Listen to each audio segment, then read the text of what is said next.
Assalamualaikum warahmatullahi wabarakatuh. Berjumpa lagi bersama saya Fikram Raskan.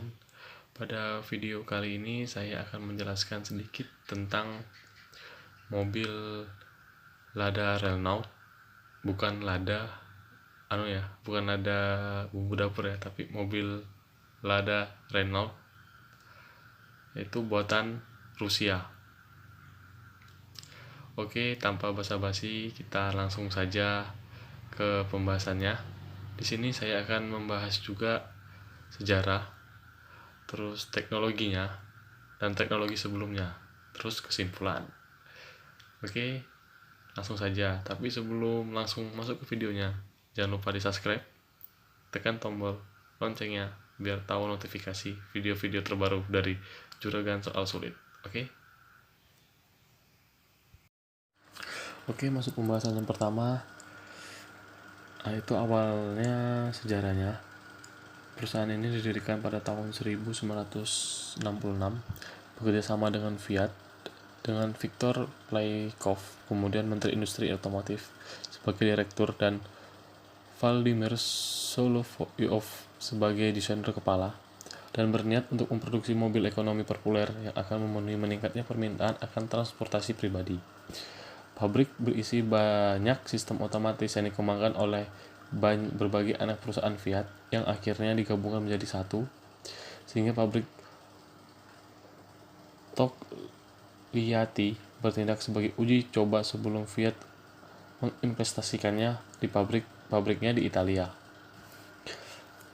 Merek dagang pertamanya yaitu Vas pada awalnya adalah perahu Vlogga perak dengan latar belakang segi 5 merah dengan Togliatti yang ditumpangkan dalam Chelsea rencana pertama yang diproduksi di Turin secara keliru membuat Chelsea R terjemahkan R sebagai gantinya, menjadikannya barang koleksi. Pada tahun 1974 Vas diberi izin untuk memulai memproduksi mesin Winkel di bawah lisensi dari NSU. Pekerjaan dimulai pada tahun 1976 dengan Lada satu rotor muncul pada tahun 1978. Yang pertama mulai dijual di musim panas 1980. Pada Mei 1980, serangkaian pemongkongan massal di pabrik Togliatti yang melibatkan ratusan ribu pekerja dilaporkan oleh Pres Berat pada tahun 1982. Fast Strip 2017 versi mewah 2015 diperkenalkan. Itu menampilkan mesin yang lebih baik, interior halus, dan grill radiator chrome. Pada tahun 1984, stasiun Wagon Vas 2014 menyelesaikan line-up berdasarkan keberhasilan Nivea. Departemen Desain menyampaikan keluarga baru model penggerak roda depan pada tahun 1984 yang merupakan desain sepenuhnya domestik. Produksi dimulai dengan hatchback 3 pintu yaitu Vas 2008 Spunting yang seri ini secara konvensional dikenal sebagai Samara. Itu adalah mobil seri penggerak roda depan pertama yang dibuat oleh Uni Soviet setelah UAS 969V. Pada Januari 1993,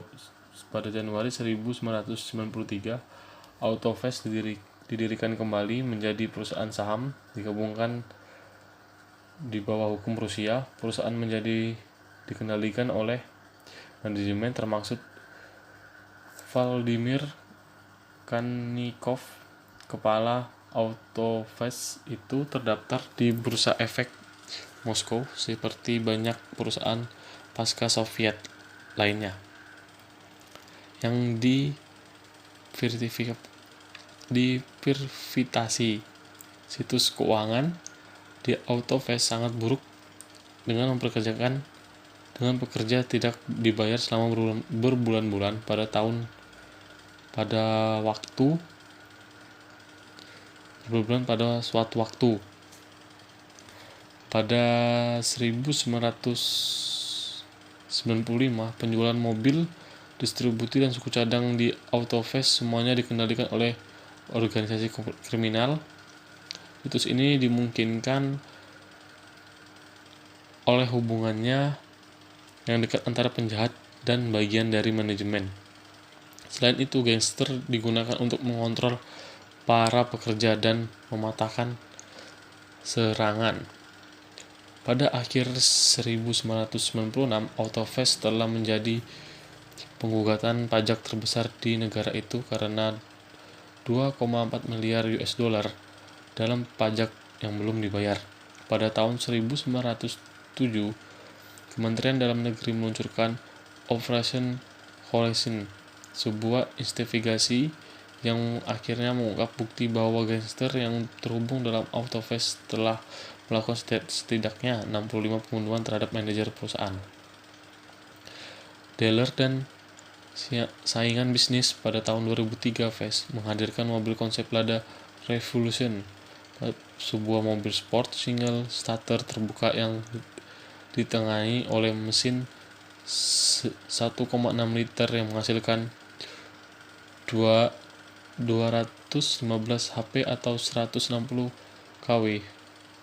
Produksi mesin Winkel yang digunakan pada beberapa model Lada, kebanyakan versi polisi, berhenti pada tahun 2004. Pada Oktober 2005 dikendalikan perusahaan yang hingga saat ini dilaksanakan oleh anak perusahaan Autofast yang terhubung dalam Kadanikov, dipindahkan ke Rosobronov Export. Maret 2007 menyaksikan dimulainya produksi Lada Porira model 110 seri yang dibenahi dan modernisasi. Pada bulan Maret 2008, Renault membeli 2.000 pada bulan Maret 2008, Renault membeli 2,25% saham dari Autofast dalam kesepakatan 1 miliar dolar dengan Restec mempertahankan 75% sisanya. Kesepakatan ini disepakati pada saat pasar mobil Rusia sedang booming. Pada tahun 2011, produksi model Fiat 124 berbasis 2105 dan 2107 seri klasik sepenuhnya dipindahkan di pabrik Tolgiati ke pabrik Is-Ato di Ishesk untuk memberikan ruang bagi model 2016 perusahaan yang akan datang.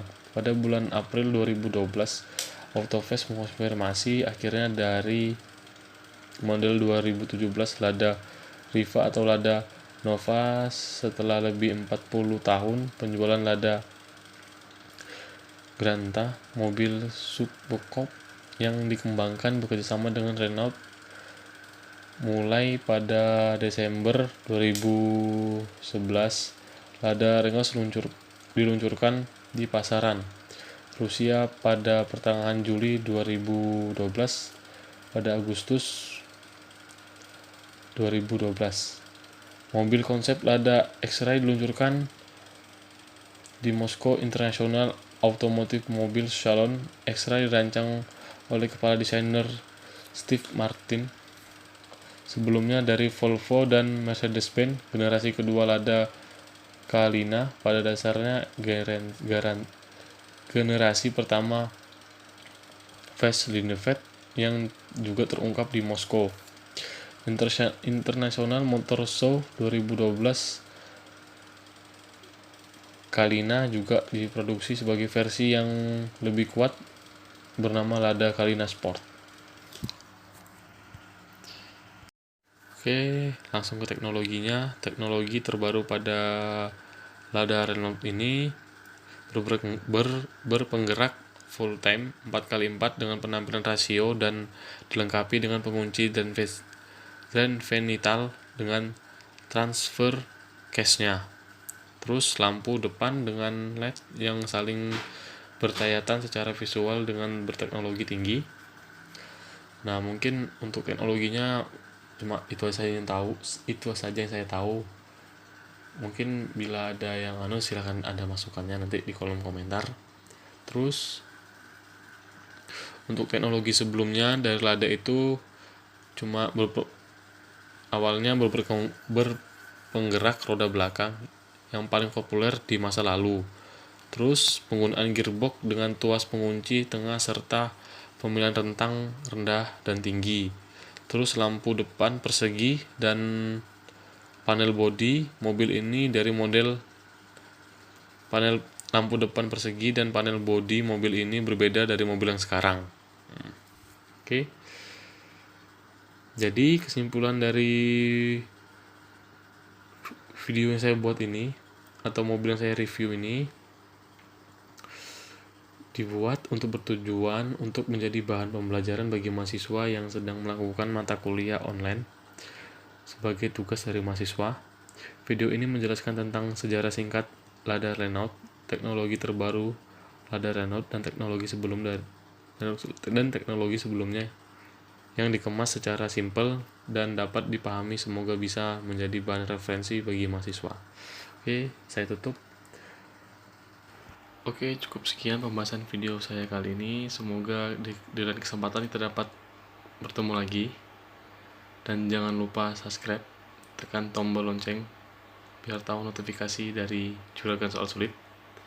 Oke, saya Vikram. Mohon maaf sebesar-besarnya apabila ada kata-kata yang salah. Wassalamualaikum warahmatullahi wabarakatuh.